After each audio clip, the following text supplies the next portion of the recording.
घड़ी की टिक टिक पहले धीमी थी, फिर धीरे धीरे जैसे कमरे की धड़कन बन गई। आर्यन को लगा कि अगर वह ध्यान लगाए तो हर टिक के बीच उसे अपनी सांस की आवाज सुनाई दे सकती है। लैपटॉप की स्क्रीन नीली रोशनी में कमरे को काट रही थी, जैसे अंधेरे को जबरदस्ती पीछे धकेल रही हो। स्क्रीन पर वही फुटेज चल रहा था जिसे वह पिछले 3 घंटों से बार बार देख रहा था, लेकिन हर बार कुछ नया दिख जाता था, कुछ ऐसा जो पहले नहीं दिखा था या शायद पहले उसने देखने से इनकार कर दिया था। पुरानी प्रतिबंधित गुफा की दीवारें कैमरे में वैसे ही दिख रही थीं, नमी से भरी, काली, जैसे सदियों से कुछ छिपाए बैठी हों। कैमरा थोड़ा हिलता है, तभी फ्रेम के कोने में कुछ सरकता है।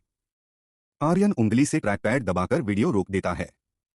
टिक टिक और तेज लगने लगती है। नहीं, ये कैमरा शैडो नहीं हो सकता, वह खुद से बुदबुदाता है। वह जूम करता है। पिक्सेल फट जाते हैं, तस्वीर धुंधली हो जाती है, लेकिन परछाई और साफ दिखने लगती है। वो किसी इंसान जैसी नहीं है, पर पूरी तरह अमानवीय भी नहीं। जैसे किसी ने इंसानी आकृति को अंधेरे से काटकर बना दिया हो। आर्यन के कंधे सख्त हो जाते हैं। उसे अचानक लगता है कि कोई उसके पीछे खड़ा है। सांस रुक जाती है। वह बहुत धीरे धीरे मुड़ता है, जैसे तेज मुड़ा तो जो भी पीछे है उसे दिखाई दे जाएगा। कमरा खाली है, लेकिन खालीपन भी कभी कभी भारी होता है। तभी बगल के कमरे से आवाज आती है, धीमी, टूटी फूटी, जैसे कोई नींद में बात कर रहा हो। माया की आवाज। वह कुछ शब्द दोहरा रही है, बार बार, एक ही लय में। शब्द साफ नहीं है, लेकिन उसमें कोई भाषा है, कोई अर्थ। आर्यन कुर्सी से उठता है। लकड़ी की हल्की चरमराहट उसे खुद बहुत तेज लगती है। वह दरवाजे की ओर बढ़ता है। हर कदम के साथ हवा ठंडी होती जाती है। ऐसा नहीं कि एसी चालू हो, बल्कि जैसे कमरे से गर्मी खींचकर कहीं और जा रही हो। माया, उसकी आवाज कमजोर लगती है। बुदबुदाहट एक पल के लिए रुक जाती है, फिर और धीमी हो जाती है। दरवाजा आधा खुला है। आर्यन उसे हल्के से धकेलता है।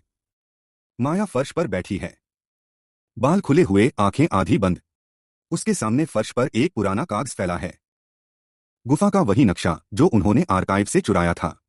कागज के किनारे जले हुए हैं, जैसे किसी ने कभी इसे नष्ट करने की कोशिश की हो। माया की उंगलियां काली स्याही से भरी हैं। वही स्याही नक्शे पर कुछ चिन्ह बना रही है, गोल, तिरछी रेखाएं, अजीब प्रतीक। तुम क्या कर रही हो? आर्यन पूछता है। माया चौंकती है, जैसे नींद से जागी हो। उसकी आंखें उठती हैं और सीधे आर्यन से टकराती हैं।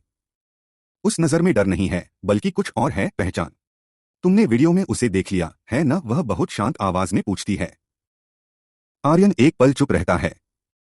किसे? माया नक्शे की ओर देखती है, जो वहां नहीं होना चाहिए था। घड़ी की टिक टिक अचानक रुक जाती है।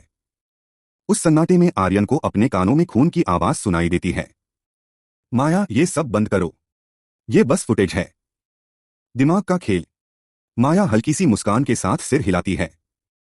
तुम्हें सच में लगता है कि सब कुछ दिमाग का खेल है, तो तुम वापस क्यों नहीं सो पाए? आर्यन कुछ नहीं कहता। लैपटॉप वाले कमरे से अचानक एक आवाज आती है, प्ले बटन दबने की।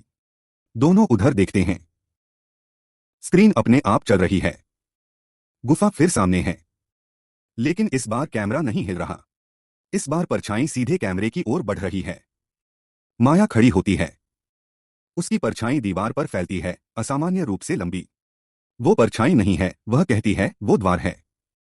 आर्यन हंसने की कोशिश करता है, लेकिन आवाज गले में अटक जाती है। द्वार? किसका? माया उसकी ओर देखती है, जहां से हमने उसे देख लिया। हवा तेज हो जाती है। दीवारों पर वही प्रतीक उभरने लगते हैं जो नक्शे पर बने हैं, जैसे घर खुद नक्शा बनता जा रहा हो।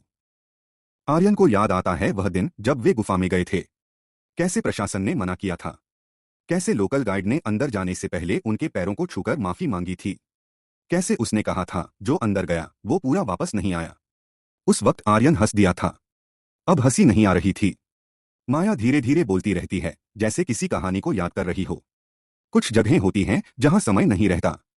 वहां जो भी देखता है वो सिर्फ देखने वाला नहीं रहता, वो हिस्सा बन जाता है। लैपटॉप स्क्रीन से एक गहरी आवाज आती है, मानो गुफा खुद सांस ले रही हो। समय पूरा हुआ। आर्यन पीछे हटता है। उसकी एड़ी दीवार से टकराती है। माया, हमें ये सब बंद करना होगा। फुटेज डिलीट कर देते हैं। माया की आंखें भर आती हैं। अब देर हो चुकी है। परछाई स्क्रीन से बाहर निकलने लगती है, धीरे, जैसे हकीकत को फाड़ती हुई। आर्यन समझ जाता है कि यह सिर्फ डर नहीं है, यह आम कहानी नहीं है। यह कुछ ऐसा है जिसे उसने रिकॉर्ड कर लिया है और जो अब उसे रिकॉर्ड कर रहा है। घड़ी फिर चल पड़ती है। टिक टिक। लेकिन हर टिक के साथ कमरे में अंधेरा और गाढ़ा हो जाता है। इसका नेक्स्ट पार्ट जानने के लिए कमेंट में पार्ट 2 टाइप करें।